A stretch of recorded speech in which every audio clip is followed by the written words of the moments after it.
right? Specifically structure initialization, structure variable declaration of struct type,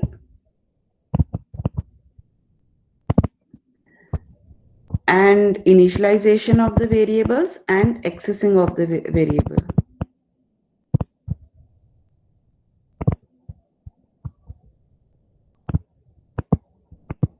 Variables, right? So in this, any question? We have seen this program. There are three ways in which we can use or assign values to any structure member, right? So this is the dot operator and this is the arrow operator. We can also use, we have to use pointers, arrow operator with pointers and dot operator with the structure variable, right? If you want to use pointers with dot operator, then you have to use the dereferencing operator as well along with the pointer, right? So these are the three ways to access it. In this way, we can initialize the members. There is another way of, making things like this, 3 and a, something like this. We have seen this way also. So yes, now let's see how we can use these structures along with the functions. Okay, so till now we have seen structure variables and accessing the variable. Now let's see how we can pass these variables, structure type variables, into the function, right? So structure may be passed to functions by passing individual structure member. You can pass individual structure member in the same way as you are accessing the member. You can pass this as well, right? Okay. Along with the structure member, you can pass entire structure also, or you can pass a pointer that is pointing to a structure. Okay. So these are the three things related to structure that we can pass: individual structure member, passing entire structure, and passing a pointer to the structure. So when the individual members are passed to a function, they are actually passed by value. They are equivalent to a normal variable, right? So if we are passing, let's say, this a car dot face, right? If we are passing this as a parameter, okay, there is a certain value that is which is associated with it, right? So passing a member of a structure is equivalent to passing a variable, and it is passed by value, right? Okay, fine. So members of the caller structure cannot be modified by called function. So if you are passing the member, individual member as a value, it automatically will become a local copy to the called function, and called function cannot modify the original value, right? Now, if you want to pass the structure by reference, you have to pass the address of the structure variable. So if you want to pass this as a reference, you have to pass address of a card. A card is a structure variable. Okay. So by default, if you pass a structure, it is passed by value. If you will pass it using ampersand sign, it will become a pass by reference. Okay. So arrays of a structure. Now let's talk about arrays of structure. So actually there are three things that we have talked about: simple structure variable, then structure member, okay, and pointer to structure. Struct variable and pointer to structure. So if we pass all these things, if we pass these two things, it is passed by value. If you want to do pass by reference, use ampersand sign, use address operator, send the address of a structure variable.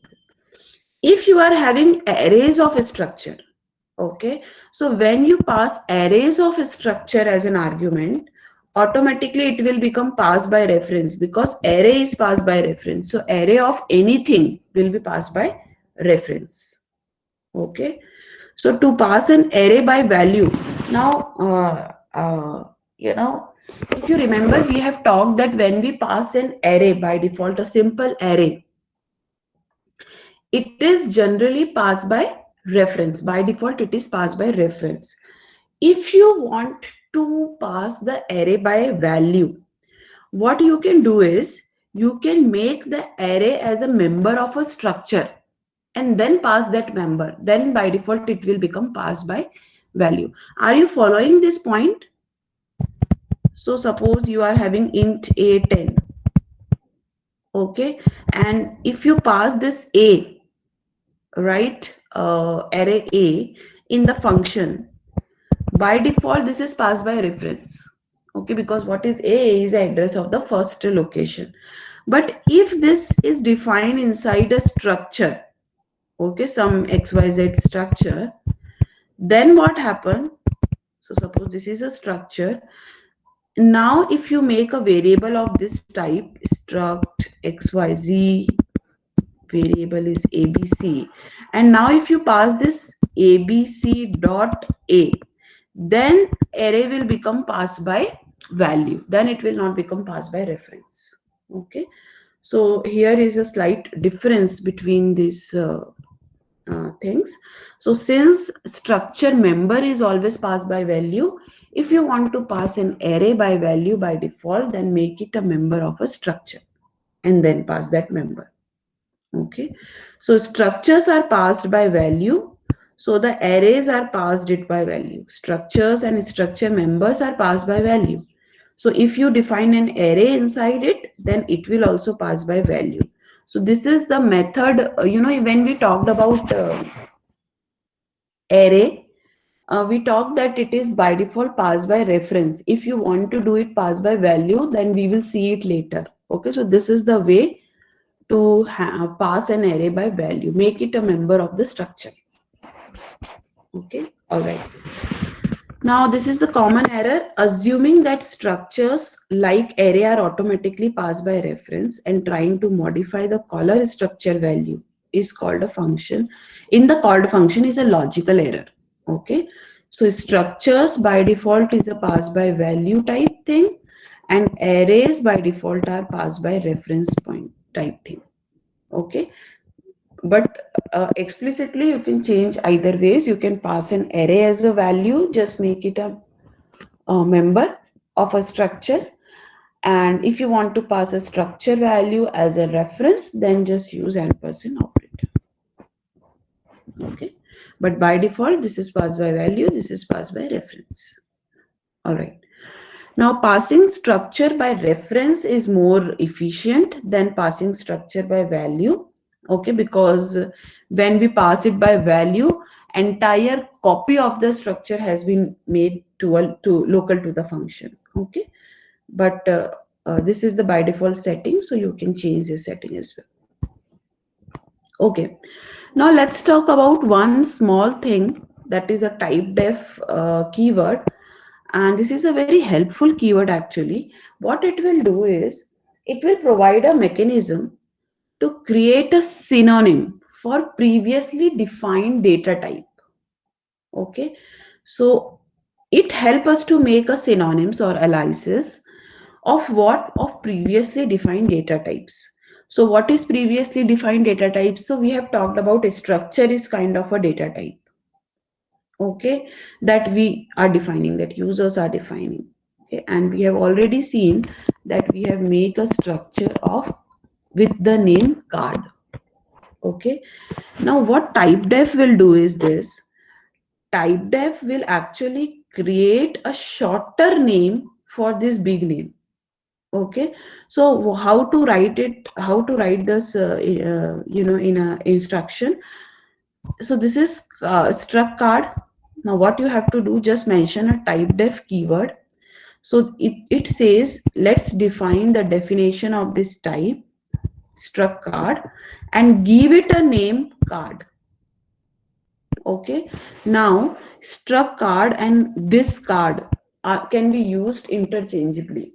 Okay, this is a capital C. The difference is this is a capital C and this is a small c. So what we have made, actually we have made a alias of struct card type, and the name of the alias is card. So card, capital CRD, okay. Card will become a data type now. Whenever you want to define a data type of a struct card type, you can say it like this: card, a card. That's it. No need to write struct card entirely. Just use this card. This will become a data type now. Okay. So for example, if you see, if you have seen int a, right? So int is a data type, and the short form is int. Okay, maybe the full form is this integer. Okay, but the short form is this, right? So typedef allow us to create some synonyms or some short names to different data types.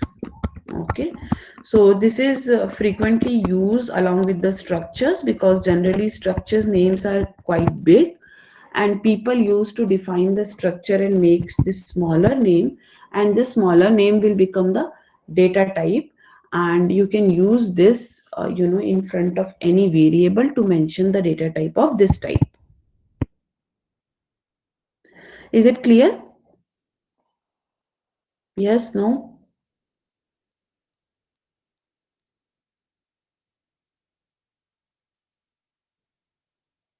Yes, ma'am. Okay. So this is the entire definition. Now what we are doing is this: we are not mentioning structure tag here, right? We are just writing type def. Okay, so it means that define this structure and create the synonym card. Okay, and we are done. So if we write it in this manner, what happen? It will actually create a structure type card without the need of separate type def statement. Okay, this is actually combination of these statement and definition of struct card. Okay, so along with this also we can mention like this. Okay, just mention type def keyword before the definition, and in the end just write one name that will act as a synonym. So now if you want to define other variable, okay, what you can do is you just have to write this: card deck 52. So this will create array of 52 items, and those items can store struct card type objects. Okay. So there is this good programming practice to make the first letter of the synonym as capital, just to remember that this is not a simple variable, but this is a data type, and you can use it with other variables. Okay. All right. So creating a new name with type def does not create a new type. Okay. It is just creating a name of that new type. Okay. So it is, this is known as aliasing. Okay. There are two different names for same thing. One name is shorter than other. So if you remember, now there are tools to create tiny URLs, right? So if there is a big URL, you can convert that into a smaller one. So it is exactly like that. Okay. Yes. Any question here?